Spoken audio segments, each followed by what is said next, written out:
Good evening साथियों, welcome to my YouTube channel Hindu focus IAS. दोस्तों आज है 1 अगस्त और आज हम डिस्कस करने वाले टोटल 5 एडिटोरियल आर्टिकल को। सबसे पहले हम देखेंगे निषाद के बारे में। आपको पता होगा कि एक साइंस का टर्म है जो साइंस में इसको हम डिस्कस करने वाले हैं। जीएस पेपर 3 के साइंस में हम इसको रिलेट कर सकते हैं। सेकंड देखने वाले हैं बारबोडस स्नेक के बारे में। आपको पता होगा किसी प्रकार का स्पीसीज अगर पाई जाती है तो वो इन्वायरमेंट से होता है, तो हम इसको जीएस पेपर 3 के इन्वायरमेंट में रख सकते हैं। थर्ड देखने वाले हैं जो क्लाइच जो है वहां पर यानी सोपका में, वो जियोग्राफी से रिलेटेड एक टर्म है जो हम जीएस पेपर 1 से रख सकते हैं। और फोर्थ देखने वाले हैं ब्रह्मणी किंगडम के बारे में। आपको पता होगा साउथ इंडियन में ये सब साउथ की जो है इंडियन में पाया जाता है किंगडम, तो वहां पर हम इसको जीएस पेपर 1 के हिस्ट्री में रख सकते हैं। फिर देखने वाले हैं गिनी इंडेक्स। इंडेक्स जो है गवर्नमेंट से रिलेटेड है, जीएस पेपर 2 में हम इसको रख सकते हैं। तो लेट्स स्टार्ट करते हैं वन बाय वन, हम टॉपिक को हम डिस्कस करते हैं। देखो सबसे पहले अगर हम बात करें तो हाल ही में इंडिया ने लॉन्च किया है, आपको पता होगा 30 जुलाई को निशार जो सैटेलाइट है वो लॉन्च हुई है। ठीक, इंडिया ने सक्सेसफुली लॉन्च किया है। नासा और इसरो दोनों का ये कॉम्बिनेशन जो अर्थ सैटेलाइट ऑर्गेनाइजेशन है जो दोनों का ये लॉन्च किया गया है। कहाँ से लॉन्च हुआ है? श्रीहरिकोटा से लॉन्च हुआ। कितने बज के? 5:40 पर शाम को।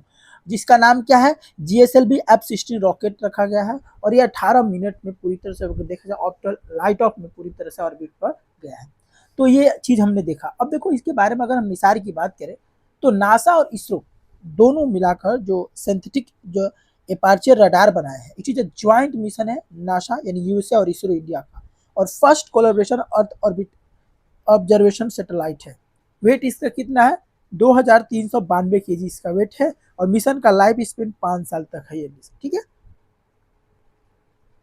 सिंथेटिक एपर्चर रडार का मतलब क्या होता है? ये एक ऐसा एक्टिव रडार सिस्टम होता है जहां पर हम माइक्रोवेव पल्स जो होते हैं उनको यूज कर कर रिफ्लेक्टेड सिग्नल को पूरी तरह से क्या किया जाता है, हाई रेजोल्यूशन में प्रोड्यूस किया जाता है, जहां अर्थ की जो इमेजेस होती है, कई वेदर हो या लाइटिंग कंडीशन हो, ये सारे चीज उसका इंफॉर्मेशन देने का ये काम करेगा।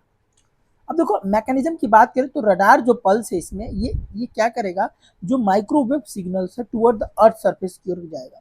और दूसरा होता है इको रिटर्न, और सिग्नल जो बाउंस होगा अब back after the hitting object like land and water के लिए।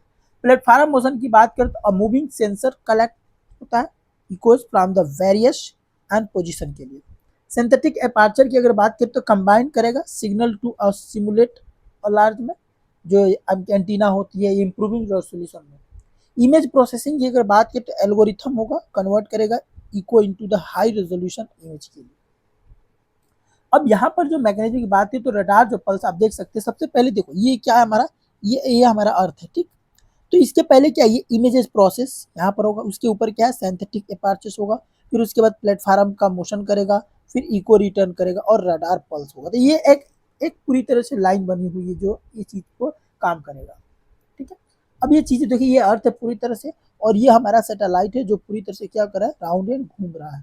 ठीक है। अब एक चीजें देख सकते हैं, ये क्या है हमारा, ये लैंड दिखाई दे रहा है और इधर देखिए पूरा ये पूरा हमारा पानी वाला।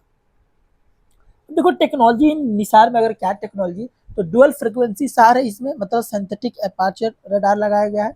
नासा जो है एल बैंड इसमें यानी low frequency radar for deep penetration and vegetation and soil के लिए लगाया गया। इसरो का एस बैंड लगा हुआ है, हाई फ्रिक्वेंसी रडार है जो करेगा, जो डिटेन करेगा सरफेस इमेजिंग को, यूज करेगा 12 मीटर जो फॉरलेबल होगा, जो हमारा रिफ्लेक्ट करेगा एंटीना को नासा का वहां पर। और इसरो का जो है I-30 के सैटेलाइट भी बस यहाँ पर है। तो नियर अबाउट देखा जाए तो 242 किलोमीटर जो स्वात है हाई स्पेशियल रेजोल्यूशन के साथ ये स्विफ्ट सार टेक्नोलॉजी के साथ यूज करेगा, कवर करेगा। अब एक चीज इसमें आती है, वो आती है फेजेज ऑफ मिशन। क्या फेजेज है? तो पहले लॉन्च फेजेज है, कंप्लीटेड हो गया है। दूसरा होगा डिप्लॉयमेंट फेजेज, ये एंटीना क्या होगा, डिप्लॉयड करेगा 10 दिन के बाद। लॉन्च हुआ है उसके 10वें दिन बाद ये डेवलपमेंट जो पूरी तरह से डेवलपमेंट फेज आएगा। उसके बाद आएगा कमीशनिंग फेज। इसमें क्या होगा कि 90 दिन तक सिस्टम क्या करेगा, चेक करेगा कैलिब्रेशन को। उसके बाद साइंस ऑपरेशन फेज होगा जहाँ पे data collection for the rest of 5 years mission के लिए काम करेगा। तो इसके 4 फेजेस इसमें डिवाइड किए गए हैं। अब एप्लीकेशन की बात करें तो हम डिजास्टर रिस्पांस के लिए हम इसका यूज करेंगे, अर्थक्वेक, फ्लड एंड लैंडस्लाइड के लिए हम इसका यूज कर सकते हैं। इन्वायरमेंटल मॉनिटरिंग कर सकते हैं यानी ground deformation, ice seat movement या सॉइल मॉइस्चर या सी आइस क्लैरिफिकेशन, इन सब की इन्वायरमेंट को देख सकते हैं। एग्रीकल्चर के लिए भी हम इसका यूज कर सकते हैं, फार्म लैंड मैपिंग के लिए, क्रॉप आउटपुट इन्हांसमेंट के लिए, और इंफ्रास्ट्रक्चर के लिए भी इसका यूज किया जा सकता है। मॉनिटरिंग कर सकते हैं चेंजेस को, source line monitoring and strong characterization के लिए हम कर सकते हैं। देखो सिग्निफिकेंस एंड कंट्रीब्यूशन की अगर बात करें तो फर्स्ट हमारा जीएसएलवी मिशन जो है a place to satellite in the sun कैरन एंड पोलर आर्बिस्ट के लिए प्रोवाइड करेगा 24 आवर जो साथ है all weather imaging of the earth every 12 days के लिए। कंट्रीब्यूशन क्या करेगा नासा का जो है जेपीएल यानी L band radar antenna engineering payload के लिए करेगा। इसरो का अगर बात करें तो सैटेलाइट बस होगा, एस बैंड रडार होगा, solar arrays and launch vehicles के लिए यूज किया जाएगा। सेकेंड हम बात करने हैं वर्ल्ड का smallest non snake makes a big compact. देखो यहाँ पर क्या है, बारबोडस जो थ्री स्नेक्स है तो वर्ल्ड का स्मॉलेस्ट जो आप देख सकते हैं नॉन एज स्नेक है जो ओनली 10 सेंटीमीटर का होता है और can fit the US quarter coin के लिए। देख सकते हैं कि ये जो यूएस का जो कॉइन्स है उसमें फिट हो जाता है। अब एक चीज है यहाँ पर कि दो कि लास्ट जो सीन देखा जाए तो इसको देखा गया था 2006 में। ऑब्वियसली अगर देखा जाए तो आइडेंटिफाई किया गया था 2008 में एज अ टेट्राकेलोस्टम कैरकली के लिए इसका देखा जाए तो वर्ल्ड का स्मॉलेस्ट ये स्नेक है पूरी तरह से। अब एक इसका फीचर क्या है, ये पहले तो ब्लाइंड होते हैं, दूसरा लिव्स अंडरग्राउंड ग्राउंड के अंदर रहते हैं, फीड्स ऑन अ टर्माइट्स खाते हैं, आंट्स को खाते हैं, लेग्स एंड सिलेंडर एग्स खाते हैं। प्रीवियसली अगर कंफ्यूज देखा जाए तो the other snake like a brahminy blind snake होते हैं। आइडेंटिफाई अब येलो कलर होते हैं, डोर्सल लाइंस होता है इनका और साइड पैलेस आइज की तरह होता है। कंजर्वेशन सिग्निफिकेंस की बात करें तो सिग्नल जो होगा hope for the other endemic places in the Barbados. Barbados has a lost many native places जैसे आपका बारबोडस रेशर होगा, बारबोडस सिंग होगा, has one of the most lowest labour organization forest होता है जो कैरिबियन रहते हैं। अब साइंटिस्ट का कहना है कि भाई देखो रीडिस्कवरी करेंगे स्पार्क में, वाइल्ड लाइफ में और हैबिटेट प्रोटेक्शन एफर्ट के लिए होप है किया जा सकता है। अब अगर हम बात करते हैं बारबोडस की तो लोकेशन कहाँ पर है, ये एक आइलैंड कंट्री है जहाँ पे ईस्टर्न जो है कैरिबियन की साइड होती है। कैपिटल इसका क्या है, ब्रिगे टाउन है। इंडिपेंडेंस की बात करें तो again independence from United State Kingdom November 1966 में इसको आज़ादी मिली थी। यहाँ की गवर्नमेंट की बात करें तो become a parliament republic in 2021 में रिपब्लिक हुआ, removing the British monarchy as a head of state. और लैंग्वेज की बात करें तो यहाँ की English is the official language. Currency यहाँ पे बारबेडियन डॉलर है, बीबीडी के अनुसार चलते हैं।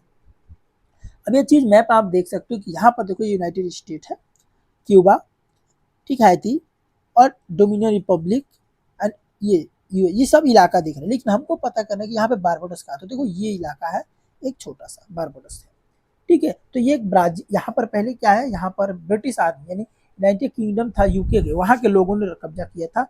अब यहाँ पर ये आजाद है। अब देखो इकोनॉमी की बात करें तो यहाँ पर ये इकोनॉमी यहाँ पर सिंपल सी बात है कि टूरिज्म पर है, फाइनेंशियल सर्विसेज है, लाइट मैन्युफैक्चरिंग है। क्लाइमेट की बात करें तो ट्रॉपिकल है with the west season the June to November है, मस्त यहाँ पर वेट सीजन होता है। और नेचुरल अगर फीचर की बात करें तो यहाँ पर कोरल लाइमस्टोन टेरिटोरियम है, वाइट सैंडी बीचेज हो रही है यहाँ पर। और दूसरी बात करें तो मिनिमल रिवर्स एंड माउंटेन यहाँ पर है। बायोडाइवर्सिटी की अगर हम बात करें यहाँ पर तो home to rare species like Barbados thread snake है, वर्ल्ड का स्मॉलेस्ट एंड यहाँ पे स्नेक पाया जाता है। और एंडेमिक बारबोडियस बुल फिनिश है और लीफ जो टॉय गीको के लिए। तो ये एक बहुत बड़ी चीज है यहाँ पर कि यहाँ के लोग ज्यादातर टूरिज्म पर ही डिपेंड है। देखो अगर इनइक्वालिटी इन इंडिया की अगर बात करें, नेक्स्ट हमारा जो जीनी इंडेक्स है उस पर हम बात करें कि why Gini index is the grow about India. अब देखो यहाँ पर रॉन्ग क्यों हो रही है, इंडिया में गलत क्यों हो रहा है, इसके बारे में न्यूज में देखो सबसे बड़ी न्यूज में होने का कारण हुआ है कि जो जीनी इंडेक्स है इंडिया का रैंक देखा जाए तो वर्ल्ड का मोस्ट इक्वल सोसाइटीज है by giving the country the score 25.5 है। This place India in the moderate low, क्या है, मॉडरेट लो इनइक्वालिटी कैटेगरी में आ रहा है। while this may because the first celebration the lived reality in India and paints and very different picture के लिए है। ये एक बड़ी समस्या है। देखो what is the Gini index होता क्या है, देखो गिनी इंडेक्स को हम गिनी कोएफिशिएंट या गिनी रेशियो भी कहते हैं। डिटरमाइन किया जाता है नेशनल लेवल के इनकम इक्वालिटी पर। मेजरिंग होता है इनकम डिस्ट्रीब्यूशन के, wealth distribution across its population. Gini index is not a absolute measures of a country income and wealth के लिए the coefficient of only measures and dispersion of the income and wealth within a population. A higher Gini index indicate a greater inequality. जो higher Gini index होता है वो indicate करता है greater inequality को with the high income individual receiving a much larger percentage of the population and the total income. India की story की अगर बात करें तो इंडिया का जो गिनी इंडेक्स है stand at 25.5 placing it was the fourth most equal country globally अगर बात करें behind only the Slovak Republic and Slovenia and Belarus है यहाँ पर एक्सट्रीमली देखा जाए तो यहाँ पे जो पॉवर्टी ड्रॉप हुई है 2.3% इन 2023 के अंतर्गत 171 मिलियन जो इंडियंस है move out the extremely poverty in between 2011 से लेकर 2023 मतलब बताओ भाई मतलब 171 मिलियन इंडियंस मूव आउट कर दिए हैं ये कितनी बड़ी समस्या है इंडिया का ग्लोबल स्टैंडिंग अगर इक्वालिटी की अगर हम बात करें तो इंडिया का जो फॉल हुआ है द मॉडरेट लो में इन इक्वालिटी कैटेगरी में which include the Guinea score अब बिटवीन 25 से लेकर 30 तक ये जो ओनली द फ्रैक्शन देखा जाए तो यहाँ पर joining the low in equality group हो रही है इंडिया का score is much lower than China बताओ चाइना से भी इंडिया का स्कोर कम है चाइना तो मान लो 35.7 है यूनाइटेड किंगडम 32.4 है यूएसए का 41.8 और इंडिया 25.5 है एक और भी देखा जाए it is also a more equal than every G7 and G20 country the many of the which are the consider advance economy के लिए अब इनइक्वालिटी इन इंडिया की बात करें तो इनइक्वालिटी जो इंडिया में एग्जिस्ट अक्रॉस द इकोनॉमी के लिए social regional dimension it affect the access to income के लिए एजुकेशन हो हेल्थ केयर हो एंड अपॉर्चुनिटी ये सब कुछ देखा जाएगा अब देखो वेल्थ इनइक्वालिटी की बात करें तो टॉप 10% ऑफ द पॉपुलेशन होंगे the whole over the 75% of the total wealth के लिए ऑक्सफैम जो होगा वर्ल्ड का इनइक्वालिटी रिपोर्ट के लिए अगर इन रिफॉर्मर सेक्टर की अगर बात करें वर्कर्स में तो women's rural population and significance less than urban reliance on the informal sector job relate करता है और unstable income for the majority के लिए अब देखो इन 2022-23 में टॉप 1% अर्न जो है हुआ है जो 22.6% ऑफ द नेशनल इनकम का वेल डाटा के अनुसार देखा जाए तो skipped due to informal employment and high non taxable threshold के लिए less than 10% of the adult life taxes के लिए दूसरा अगर बात करें हम जेंडर इनइक्वालिटी की तो वोमेन को अगर देखा जाए तो ओनली 35.9% ही वर्क प्लेस है एंड 12.2% लीडरशिप रोल है 2024 के अनुसार ओनली 7.5% एक्टिव स्टार्टअप है जो वुमेन के लिए और social norm limit investment girls education ये सारी चीज इंडिया में एक बहुत बड़ी चीज हो रही है डिजिटल इनइक्वालिटी की बात करें तो डिस्पाइट द प्रोग्रेस में तो लार्ज जो सेगमेंट है lack of access the internet digital tools only 52.7% school have the functional computer 53.9% have internet access students without the digital access the fall behind the education and job readiness broadband access the across the household is only 41.8% depending educational level तो ये कितनी बड़ी बात है भाई भारत में केवल मात्र 50% के आसपास ही लोग स्कूल में अभी तक इंटरनेट फैसिलिटीज है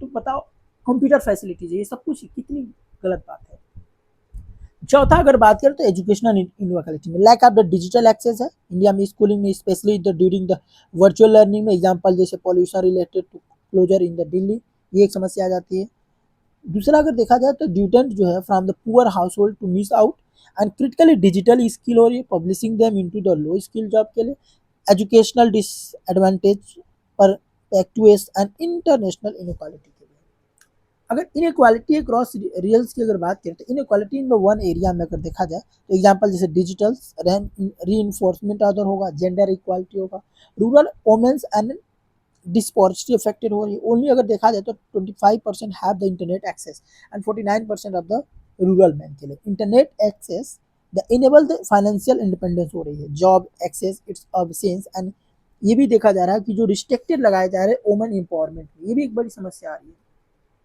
तो की गवर्नमेंट का इनिशिएटिव क्या है जो टेकल कर सकती है इनइक्वालिटी को तो पीएम जनधन योजना ओवर अगर देखा जाए तो 55.69 करोड़ जनधन अकाउंट ओपन किए गए हैं जून 2025 के अनुसार इनेबलिंग कर रहा है कि फाइनेंशियल इंक्लूजन हो डायरेक्ट एक्सेस करे गवर्नमेंट के बेनिफिट्स के साथ आधार डिजिटल आइडेंटिटी विथ अगर देखा जाए तो 142 करोड़ से अधिक आधार कार्ड इशू हो गए हैं जुलाई 2025 के अनुसार आधार अगर इंश्योर रिलायबल होगा, डिलीवर कर सकते हैं, ऑथेंटिकेशन के लिए भी हम यूज करेंगे।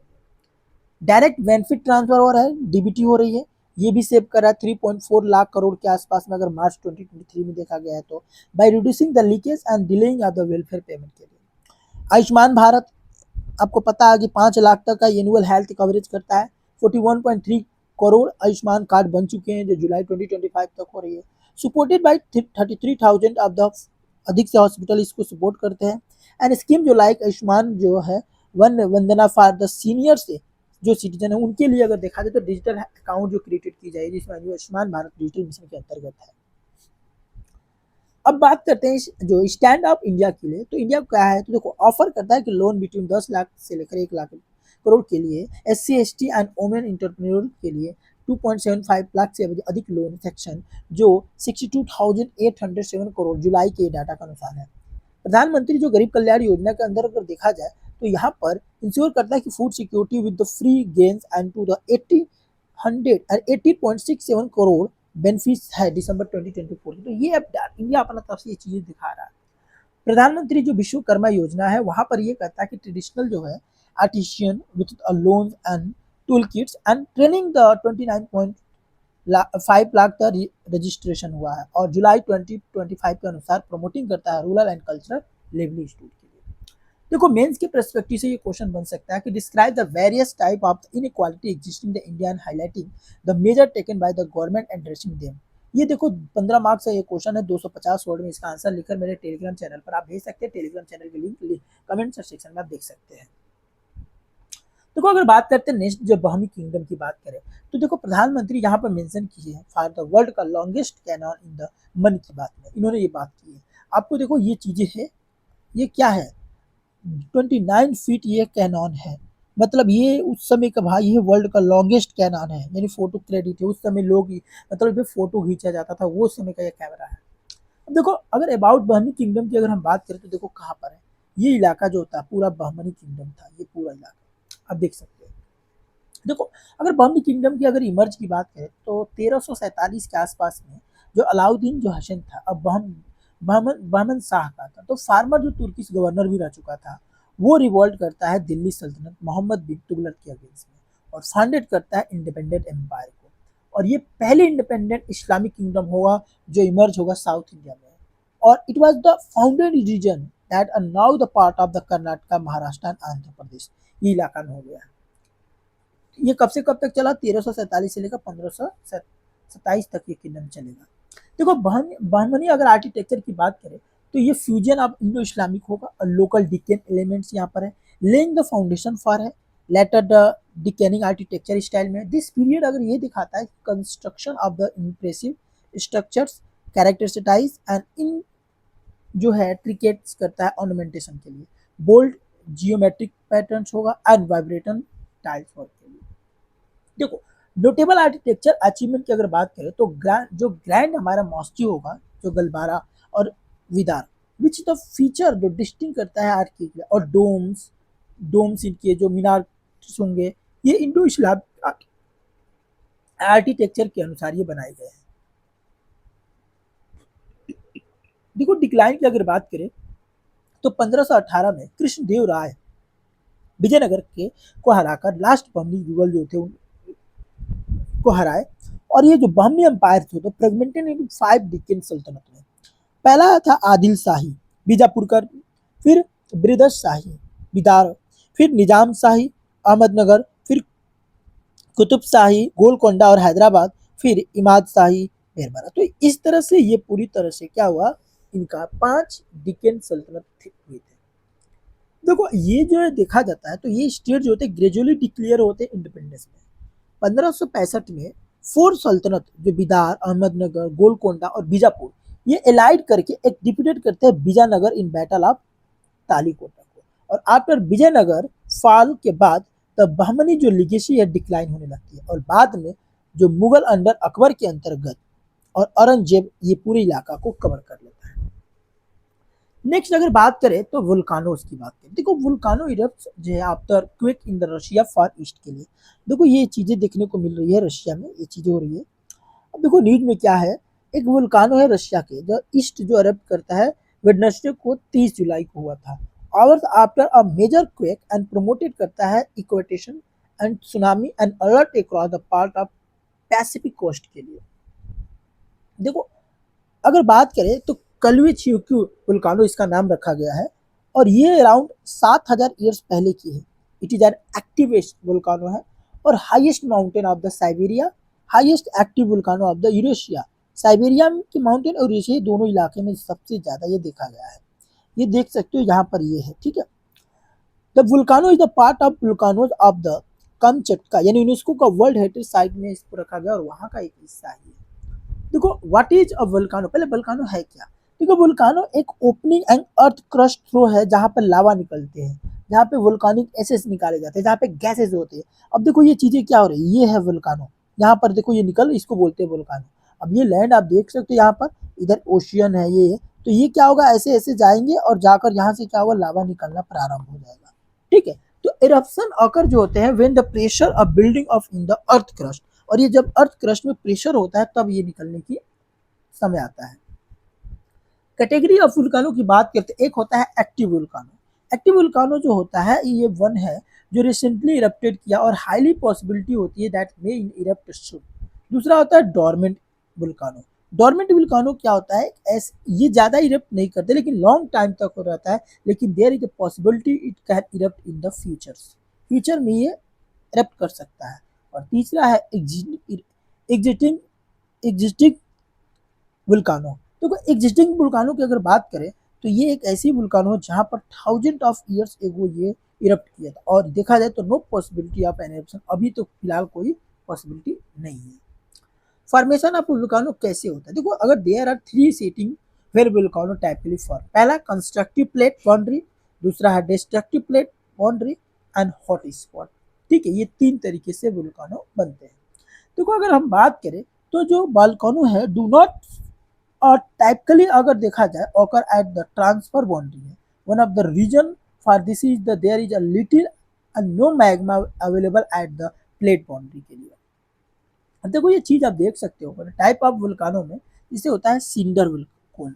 अभी देखो ये सिंडर कोन की दिख रही है पूरी तरह से, ये लैंड ये और ये कोन की, अब यहाँ से क्या होगा, वुल्कानो निकलने लगेंगे, इसको बोलते हैं सिंडर कोन है, ठीक है। ये आपको मैक्सिको में, न्यू मैक्सिको में यूनाइटेड स्टेट में पाया गया है। सिंडर कोन जो है तो most common type of volcano जो वर्ल्ड का, और ये दे में look like idealised depiction of the volcano, और दे आर बहुत स्टीप होते हैं और कोनिकल हिल्स की तरह होते हैं और usually have a prominent crater at the top. Type of volcano की अगर बात करें तो composite volcanoes and strato volcanoes की अगर बात करें तो कंपोजिट जो कोन होंगे अ लार्ज वुल्कानो होगा, many thousand of feet and metres तल होगा, जनरली अगर कंपोस्ट ऑफ लावा फ्लोस के लिए बना है, ठीक है। पायरोक्लास्टिक है, डिपोजिट्स है और मड फ्लो हो रहा है जो देखा जाए तो डिपोजिट। जो लावा जो डोम्स होते हैं कंपोजिट वोल्कानो को are active over the long periods में 10 to 100 of the thousand of years and erupt periodically देखा जाए। टाइप ऑफ वुल्कानो में तीसरा जो आता है वो सिल्ड वुल्कानो होता है। अब ये देखो ये सिल्ड वुल्कानो कहाँ पर है, ये चीजें आप देख सकते हो यहाँ पर ये निकल रहा है, यानी ये पानी के अंदर में। ये जो वुल्कानो होते हैं ये जेंटली स्लोप होते हैं और इनकी देखा जाए तो कन्वेक्स शेप की तरह होती है और फ्लैटर नियर द समिट की तरह होता है। इनका जो सेल वुल्कानो होगा हाईली फ्लूइड बाल्स्टिक होगा और एंडस्टिक होगा और लावा इनकी फ्लो करेगी building up over a repeated eruption spanning millions of years. हजारों साल ऐसे ही ये लोग क्या करते हैं, रहता है। चौथा की बात करें तो काल्डेरा। देखो काल्डेरा ये कहाँ पर, अब ये कहाँ पर पाए जाएंगे, देख रहे ये पाए जाएंगे हमारी जो आइसबर्ग होते उस एरिया में।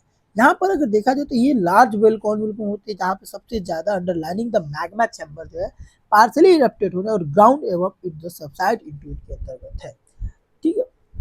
तो इस तरह से हमारा आज का द हिंदू ट्यूटोरियल समाप्त हुआ। दोस्तों देखो हमने एक चेंजिंग ये लाया है कि हम मंडे से लेकर, मतलब आपको देखो एक चीज यहाँ पर है कि आपको सैटरडे यानी ट्यूसडे से लेकर संडे तक हम द हिंदू ट्यूटोरियल को डिस्कस करेंगे और हर मंडे को हम इसी सभी 6 दिन की जो हमारी जो क्लास हुई रहती है और इन 6 दिन का जो हमारा प्रीलिम्स का जो क्वेश्चन रहा होगा हम हर मंडे को डिस्कस करेंगे, ठीक है दोस्तों। इस तरह से आज का हमारा हिंदू ट्यूटोरियल समाप्त हुआ। कल फिर मिलेंगे एक नए ट्यूटोरियल के साथ, तब तक के लिए जय हिंद।